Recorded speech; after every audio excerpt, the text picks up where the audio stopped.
పరిశుద్ధుడును నిరంతరము స్తోత్రార్హుడైనటువంటి మన ప్రియ ప్రభు అయినటువంటి యేసుక్రీస్తు వారి యొక్క ప్రశస్తమైనటువంటి నామములో మరొకసారి దేవుని వాక్యాన్ని మీ మధ్యకు తీసుకురావటానికి ప్రభువారు నాకు ఇచ్చినటువంటి అనుమతిని బట్టి ఆయన యొక్క మితిలేనటువంటి కృపను బట్టి ప్రభుని స్తుతిస్తున్నాను, ప్రభుని ఘనపరుస్తూ ఉన్నాను. అదే రీతిగా ఈ వాక్యాన్ని ఆసక్తితో వింటున్నటువంటి బిడ్డలకు కూడా ప్రభు పేరిట శుభములు తెలియజేస్తూ ఉన్నాను. ప్రియమైనటువంటి దేవుని బిడ్డలారా, ఈ యొక్క సమయంలో మనము దేవుని యొక్క వాక్యాన్ని చదువుకొని అందులో ఉన్నటువంటి మాటలను మనము ధ్యానం చేద్దాం. ఇక్కడ మరి రోమా పత్రిక 12వ అధ్యాయము 11వ వచనాన్ని మనం చదువుకొని అందులో ఉన్నటువంటి మాటలను మనం ధ్యానం చేద్దాం. ఈ మాటలు ప్రభు ప్రతి బిడ్డకు కూడా ఆశీర్వాదకరంగాను, దీవెనకరంగాను, మేలుకరంగాను ఉంచునుగాక. ఇక్కడ మరి ఈ మాటలు నేను చదువుతూ ఉన్నాను. అపోస్తలుడైనటువంటి పౌలు గారు రోమీయులకు రాసినటువంటి పత్రిక, రోమా పత్రిక 12వ అధ్యాయము 11వ వచనములో ఈ విధంగా రాయబడి ఉన్నది. ఆసక్తి విషయములో మాంద్యులు కాక ఆత్మయందు తీవ్రత గలవారై ప్రభువుని సేవించుడి. దేవునికి మహిమ కలుగునుగాక, దేవుని నామానికి స్తోత్రములు కలుగునుగాక. ఇక్కడ మరి రాయబడినటువంటి విషయంలో ఆసక్తి విషయంలో మాంద్యులు కాక, సోమరులు కాక, ఒట్టివారై ఉండక, బద్ధకముగా ఉండక, ఆత్మయందు తీవ్రత గలవారై ప్రభుని సేవించుడి. ఎల్లవేళలా మనము ప్రభుని సేవించేటువంటి వారంగా ఉన్నాం. ఆయనను ఆరాధించేటువంటి మనము ఆరాధికులమై ఉన్నాం. కనుక ప్రభు ఎప్పుడు కూడా మన ద్వారా ఆరాధించబడటానికి సూర్యోదయం మొదలుకొని సూర్య అస్తమయం వరకు ఆయన కలుగు చేసినటువంటి సృష్టి యావత్తు ద్వారా ఆయన ఆరాధించబడుతూ ఉన్నాడు, సేవించబడుతూ ఉన్నాడు. కనుక ఇలాగా ఆయనను సేవించేటువంటి బిడ్డలు తమ ఆత్మలు ఎప్పుడు కూడా తీవ్రత కలిగినటువంటి వారుగా ఉంటారు. ఒక ఆశ, ఆతృత అనేది వాళ్ళు కలిగినటువంటి వారుగా ఉంటారు. మరి ఎప్పుడు కూడా మరి బద్ధకముగా ఉండడం, సోమర్తనంగా ఉండడం, ఉత్సాహము లేకుండా ఉండడం, అశ్రద్ధ కలిగినటువంటి వారుగా ఉండడం అనేది ఉండదు. కారణం ఏంటంటే వాళ్ళల్లో ఒక తీవ్రత కలిగినటువంటి వారు తమ ఆత్మలు తీవ్రత కలిగి ఉండటానికి దేవుని యొక్క ఆత్మచేత నింపబడినటువంటి వారై ఆ తీవ్రత కలిగినటువంటి ఆ ఆత్మ మన ఆత్మలలో కలిగించేటువంటి ఆ తీవ్రతను బట్టి ఎప్పుడు కూడా మనము ప్రభుని సేవించేటువంటి వారుగా ఉన్నాం, ప్రభుని ఆరాధించేటువంటి వారుగా ఉన్నాం. ఈ సమయంలో మరి మనము ఉండవలసినది ఎలాగ ఉండాలి అనే విషయానికి వచ్చినప్పుడు ఆసక్తిగా ఉండాలి. ఎప్పుడు కూడా ఆసక్తి అనేది లేనప్పుడు మనిషి జీవితంలో నిర్లక్ష్య భావము, నిరీక్షణ లేనటువంటి తనము, మరి ఒక బద్ధకములోకి వెళ్ళిపోతాడు. ఒక మాటలో చెప్పాలంటే సోమర్తనంలోకి వెళ్ళిపోతాడు. అందుకనే ఈరోజు మనము ఆసక్తి అనేది మనము చూపిస్తూ ఉంటాం. అవి మరి లోకానుసారముగా, శరీరానుసారముగా, భూ సంబంధమైనటువంటి వాటి మీద ఆసక్తి చూపిస్తాం. ఎంతో ఆశ కలిగినటువంటి వారుగా ఉంటాం. చివరికి అవి గతించిపోయేటువంటివి కాబట్టి వాటిని నమ్ముకొని వాటిని వెంబడించి అవి కలిగి ఉండాలా అన్నటువంటి వారు కూడా గతించిపోతారు అని లేఖనాలు సెలవిస్తూ ఉన్నాయి. అయితే ఈ దినాన మరి మన యొక్క ఆసక్తి చివరి వరకు ఉండేటట్లుగా హెబ్రీ పత్రిక 6వ అధ్యాయము 12వ వచనంలో ఉన్నటువంటి మాట ప్రకారంగా మరి మన ఆసక్తి చివరి వరకు మనము కనపరిచేటువంటి వారంగా ఉండాలి. అయితే మొత్తానికి ఏ విషయంలో ఆసక్తి కలిగినటువంటి వారుగా ఉండాలి అన్నప్పుడు వాక్యానుసారంగా మనం చూసినట్లయితే అపోస్తుల కార్యము 17వ అధ్యాయం 11వ వచనంలో వాక్యమును అంగీకరించే విషయంలో ఆసక్తి కలిగి ఉండాలి. వాక్యము అంగీకరిస్తూ ఉన్నావు అంటే వాక్యం వినడంలో, వాక్యం పట్ల శ్రద్ధ కలిగినటువంటి వారుగా ఉన్నప్పుడు ఆ వాక్యాన్ని వినడం, అర్థం చేసుకోవటం, అన్వయించుకోవటం, ఆ విధముగా జీవించటం అని జరుగుతుంది. కనుక వాక్యం విషయంలో ఆసక్తి కలిగినటువంటి వారుగా ఉండాలి. రెండవదిగా రోమా పత్రిక 14-19 ప్రకారంగా క్షేమాభివృద్ధి కలుగు చేసే వాటి మీదే ఆసక్తి కలిగి ఉండాలి అని అంటది వాక్యం. మనము ఏ విషయంలో క్షేమముగా ఉండి ఆ క్షేమములో అభివృద్ధి కలిగినటువంటి వారుగా ఉంటామో వాటి అందు ఆసక్తి చూపించాలి. కానీ మనకు క్షేమము కలగకుండా ఆ క్షేమములో అభివృద్ధి అనేది లేకుండా ఒకవేళ ఉంటే అలాంటి విషయాలకు, అలాంటి వాటికి దూరముగా ఉండాలి.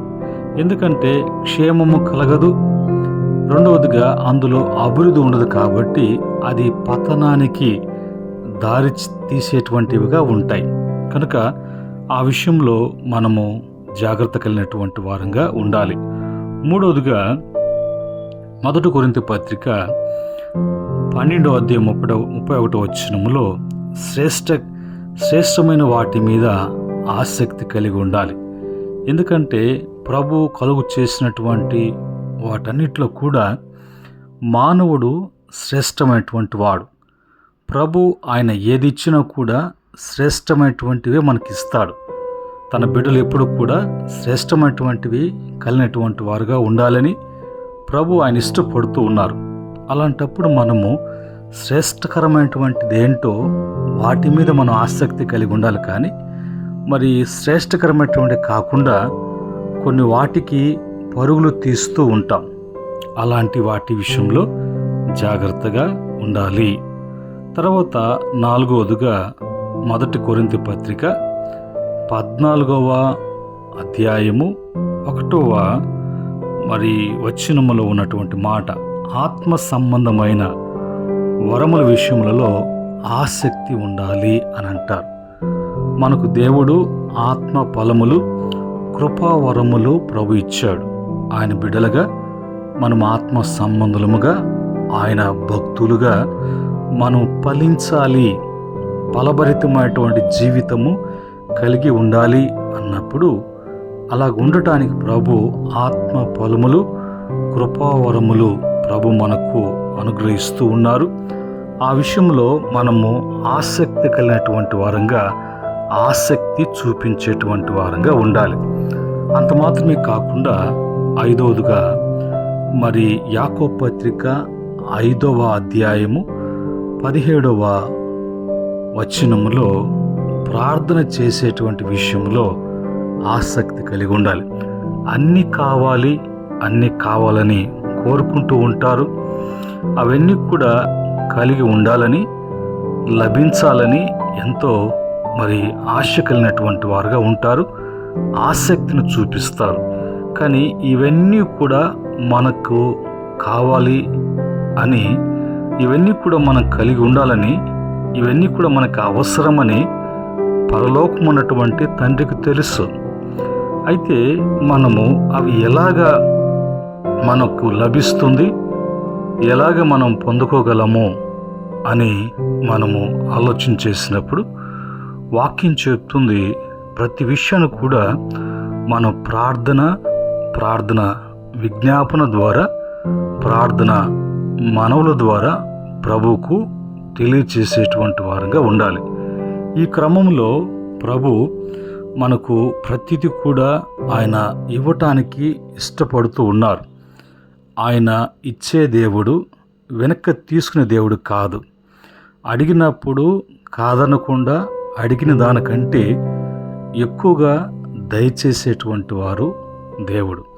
కనుక ఆయన యొక్క బిడలముగా మనము ఆసక్తి అనేది వేటి మీద ఆసక్తి కలిగి ఉండాలి, ఎలాంటి ఆసక్తి కలిగి ఉండాలి, ఆసక్తి కలిగినటువంటి మనము చేసేటువంటి ప్రవర్తించేటువంటి జీవితం కూడా ఎలాగుండాలి అనే విషయాన్ని కూడా మనము ఈ యొక్క 5 మాటలు చూసాం.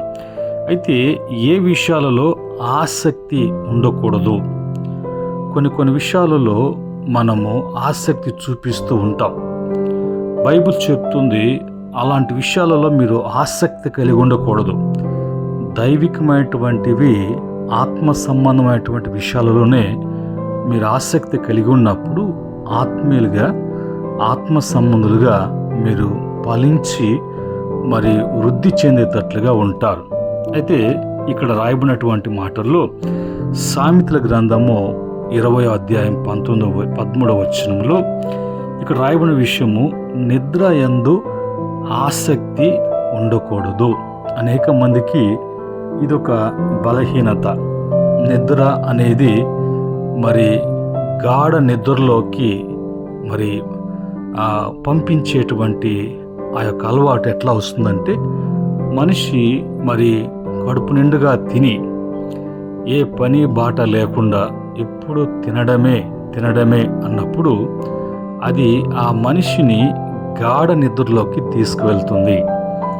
గాఢ నిద్రలోకి తీసుకెళ్ళినప్పుడు ఆ గాఢ నిద్ర మనిషి జీవితంలో సోమర్తనాన్ని తెచ్చిపెడుతుంది, సోంబేర్లుగా మారుస్తుంది.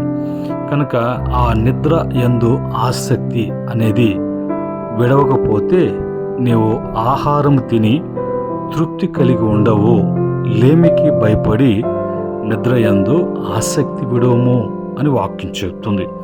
తర్వాత రెండవదిగా సామెతల గ్రంథము 31:4 ప్రకారంగా మద్యము, అల్లరికి కారణమైనటువంటి వాటి మీద ఆసక్తి ఉండకూడదు. అల్లరితో కూడినటువంటి ఆటపాటలు వాళ్ళకే వాళ్ళు కల్పించుకొని కొన్ని సంతోషానికి, ఆనందానికి కొన్ని శుభకార్యాలు అని కొన్ని ఫంక్షన్లని సొంతగా కల్పించుకొని వాటికి ఎంతో ధనాన్ని ఖర్చు పెడుతూ ఉంటారు. ఇది అంతా కూడా వాళ్ళు క్రైస్తవులై ఉండి, మంచి భక్తిపరులై ఉండి, మంచి చర్చిలో మంచి స్థితి కలిగినటువంటి వారై ఉండి అన్నీ బాగానే ఉంటాయి. అయితే ఈ ఫంక్షన్ల కాడికి, ఈ కార్యాల కాడికి వచ్చేటప్పటికి మనిషి అల్లరితో కూడినటువంటి ఆటపాటలు, మద్యములు పుచ్చుకోవటము, సంతోషానికి, ఆనందానికి కేకలు వేయటము, అపవిత్రపరుచుకోవటము, అపవిత్రమైనటువంటి హేళనతో కూడినటువంటి మాటలు, అవి అలాగనే కొనసాగిస్తూ విభేదాలకు దారితీస్తుంది. కనుక జాగ్రత్తగా ఉండాలి. యెషయా గ్రంథం 32:9 ప్రకారంగా సుఖభోగముల యందు ఆసక్తి అనేది చూపించకూడదు. ఈ 3 మనము జాగ్రత్త కలిగి ఉన్నప్పుడు మనలో ఆ మాంద్యులు కాకుండా, బద్ధకస్తులు కాకుండా, సోమరులు కాకుండా చేస్తుంది. దాన్ని బట్టి మనము ఆ యొక్క బలహీనతల నుంచి, బంధకాల నుంచి మనం బయటపడతాం. కాబట్టి ఇప్పుడు ఆత్మ సంబంధంగా ఉత్తేజము కలిగి ప్రభులో మనము ఆసక్తి ఎలాగా ఆసక్తి కలిగి ఉండాలి, వేటి మీద ఆసక్తి కలిగి ఉండాలి అనే విషయాన్ని మనము తెలుసుకోగలం. అలాగనే ఆసక్తి కలిగి ఉంటే మన జీవితాలలో లభించేటువంటి మనకు కలిగేటువంటి ప్రయోజనం చూసినప్పుడు సంఘముగా, కుటుంబముగా క్షేమాభివృద్ధి అనేది కలుగుతుంది. వృద్ధి చెందటానికి, క్షేమం కలగటానికి, క్షేమాభివృద్ధి కలగటానికి మరి ఆ క్రమములో మరి ప్రయోజనం కలుగుతుంది. అలాగనే మరి ఆసక్తి కలిగి ఉన్నప్పుడు అనేక మంది మరి ప్రేరేపించబడినటువంటి వారముగా, అనేక మంది ఒక ఐక్యతతో కూడినటువంటి వారముగా, మరి ఆత్మ సంబంధులుగా ఎప్పుడు కూడా కలిసి మెలిసి ఉన్నటువంటి అనుభవం కలుగుతుంది. మూడవదిగా మరి ఆసక్తి అన్నప్పుడు, ఆసక్తి కలిగి ఉన్నప్పుడు ప్రతి బంధకాలలో, బలహీనతల్లో వేట్లో కూడా చిక్కుకోకుండా మనము తప్పించబడతాం. మరి అలాగా ఆసక్తి కలిగి జీవించేటువంటి ఆత్మ సంబంధులైనటువంటి దేవుని బిడ్డల జీవితంలో ఏ హాని కలగకుండా ప్రభు వారిని కాపాడుతూ ఉంటాడు, జరగనీయకుండా ప్రభు చూసుకుంటూ ఉంటారు. కనుక ఈ సమయంలో ఆ క్రమంలో ఆసక్తి కలిగినటువంటి బిడ్డలు బైబిల్లో ఉన్నారు. పౌలు, మరి భక్తులైనటువంటి పౌలు, దైవ సేవకులైనటువంటి పౌలు గారు, ఆయన దేవుని యొక్క సంఘం విషయంలో, దేవుని యొక్క కార్యాలలో ఎప్పుడు కూడా ఆసక్తి కలిగినటువంటి వాడుగా ఉన్నాడు. అలాగనే మరి భక్తులైనటువంటి యెషయా కూడా ఆయన ఆత్మలో ఆసక్తి కలిగినటువంటి వాడుగా మనకు బైబిల్లో కనిపిస్తూ ఉన్నాడు. అంత మాత్రమే కాకుండా మరి ఆసక్తి విషయంలో తీతు దేవుని యొక్క బిడ్డగా, దాసుడుగా, ఆయన యొక్క మరి మంచి సేవకుడిగా అతను ఎంతో ఆసక్తి కలిగినటువంటి వాడుగా కనిపిస్తూ ఉన్నాడు. కనుక ఈరోజు మన జీవితాలలో ఆ ఆసక్తి ఉండాలి.